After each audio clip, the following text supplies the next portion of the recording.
Tell us about this important, significant meeting you had with Jonathan Pollard.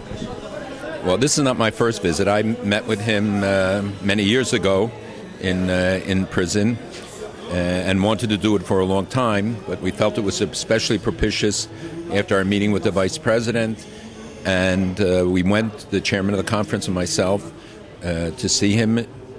He's a remarkable man. Aside from the remorse he expresses and his realistic assessment, when you think of somebody who's been 27 years in prison, 7 of those in solitary confinement, it's almost superhuman to see somebody who remains as coherent and as intelligent and as calm in his approach as he is. What's his situation?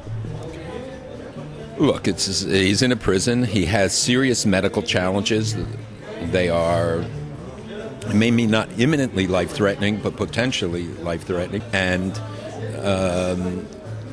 I think that is a consideration. But more than that, 27 years, he's paid the price for his crimes. He has expressed remorse. Enough is enough. It's time that he be let go. There is no justification that we can see for keeping him any longer. There's no cause of justice, no security interest that could possibly be served.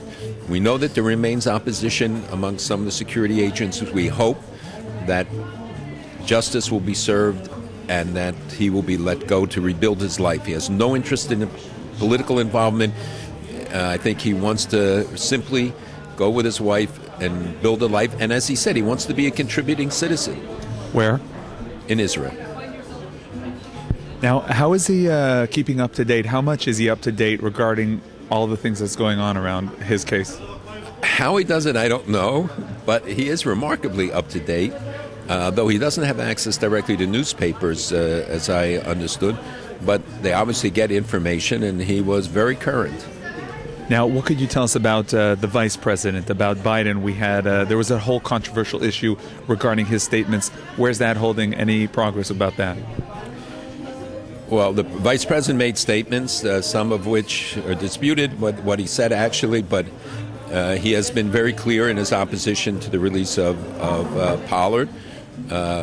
Subsequent to that, we met at his home for reception, and I approached him about this issue very strongly, suggesting that we could not let things stand as they were reported by the press, his earlier comments, and he did then convene a small meeting at the White House.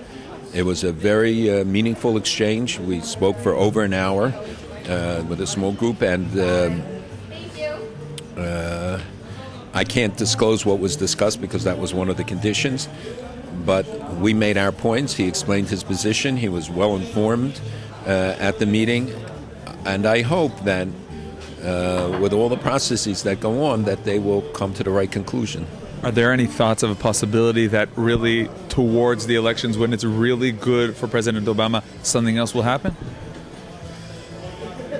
Look, I don't think this should be tied to electoral politics or become a political issue. This is a humanitarian issue to me. It's an issue of justice.